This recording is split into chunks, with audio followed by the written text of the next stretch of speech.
Alright guys, welcome to another episode of No Holds Barred Wrestling Radio. I'm your host Kyle and my co-host Phil with our segment Thumbs Up, Thumbs Down, as Batista would do. Basically anything up and down that's going on in the wrestling world and our opinions based upon it. I'm going to go with the first thumbs up, Phil. First thumbs up to possible Goldberg return at WrestleMania 31. Yep. I want to see him face Ryback. This match needs to happen in WWE. The fans want to see it. Everyone around the world needs to see it. Goldberg needs to come back. Yep, Ryback getting taunted with the Goldberg chance, it only makes sense if he does come back.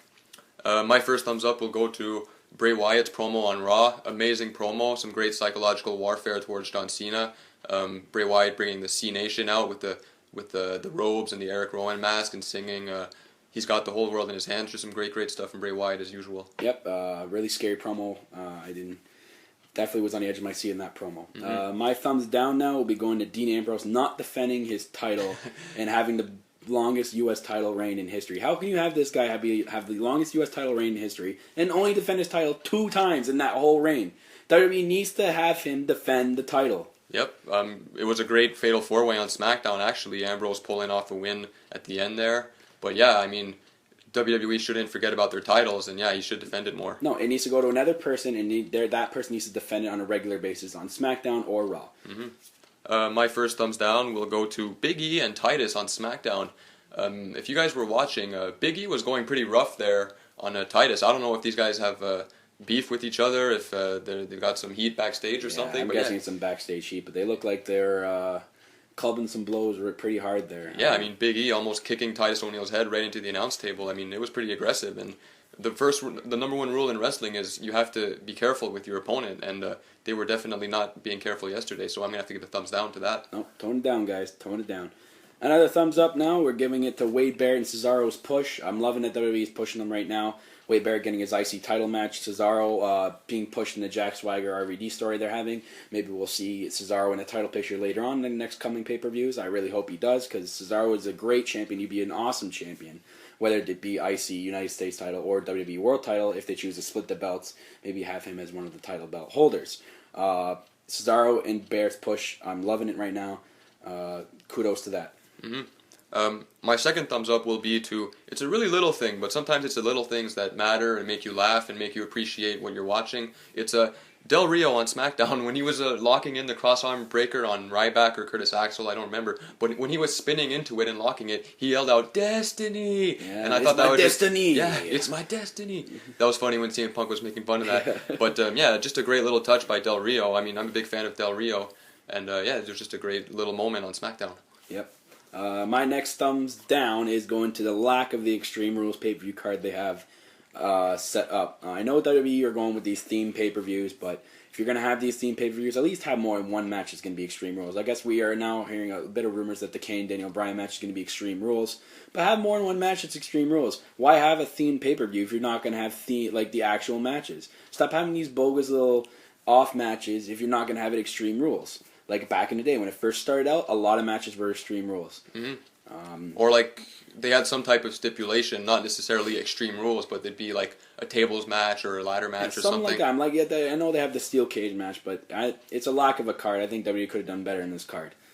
Mm-hmm. My thumbs down will go to Ric Flair's promo. I mean, it was pretty nice to see Ric Flair, and he did say some fun things, but it was just so awkward and short, and him just endorsing the Shield out of nowhere and then just walking out awkwardly. Yeah, a little bit liquored up there. Yeah, definitely liquored up. Like he's just being the Ric Flair of old that we know and love.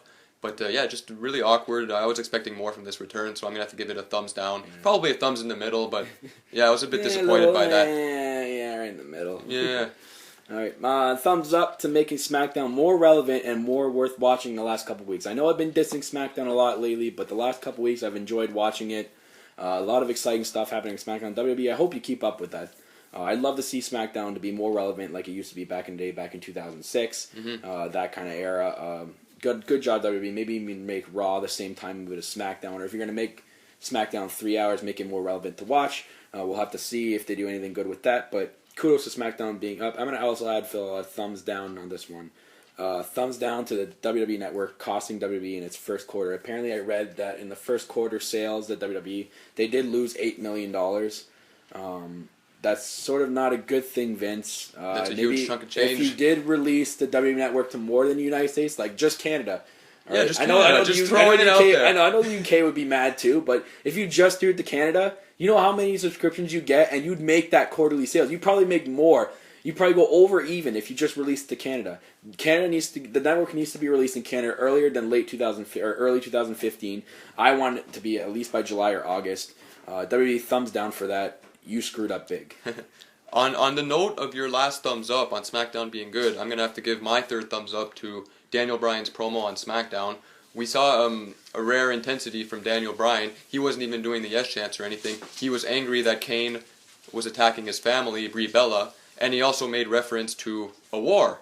Now, so far, I think only the Shield and Evolution have been throwing that word around, but now that Daniel Bryan is throwing that word around, I think we can definitely see a War Games match. Don't know yet. I'm just throwing it out there, but yeah, I'm going to give a thumbs up to Daniel Bryan's promo. A lot more superstars mentioning that war word. Maybe it's going to be Battleground this year. Is going to be the War Games theme pay-per-view that WCW used to do. Because they did it before they announced the W Network. They were going to release a lot of WCW content. Yeah. Maybe they're going to promote the War Games pay-per-view that month that Battleground's on and actually have the War Games match.